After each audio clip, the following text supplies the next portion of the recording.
Résumé du Tanya, on est le 25 Iyar, on finit le chapitre 51. Alors, on a vu précédemment que l'âme est divine et absolument une, même si elle peut se révéler dans toutes les parties du corps. En fait, c'est à partir d'une analogie qui est cette analogie de l'âme qu'on va pouvoir comprendre la manière dont le divin, le Ensof Baoru, l'infini, la lumière infinie de Dieu, elle-même se répand dans tous les mondes.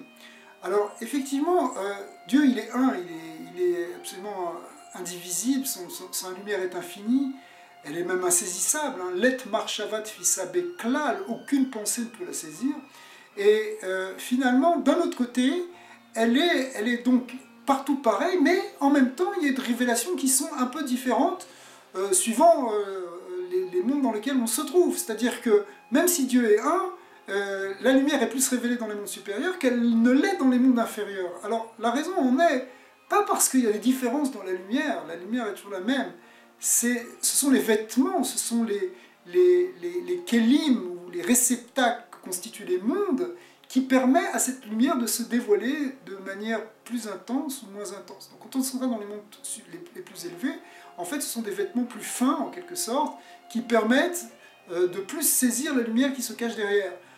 C'est la même lumière qui va se trouver dans le monde d'en bas, mais elle est avec plus de voiles, qui sont plus de vêtements qui sont dans les mondes. C'est-à-dire que même quand on parle du monde matériel, même le monde le plus physique, dans lequel on a l'impression qu'il y a des éléments inertes, presque morts en quelque sorte, en réalité non, il y a une vitalité qui est derrière, simplement qui s'habille derrière des vêtements qui cachent cette lumière, mais elle est là. Donc même dans une pierre, en réalité, il y a une dimension divine qui l'a fait exister, cette pierre. Alors, puis Kabbalah, on dit que le monde physique dépend de ce qu'on appelle Malchut de Asiya, c'est-à-dire le dernier degré du monde de Asiya, qui est le monde le plus bas.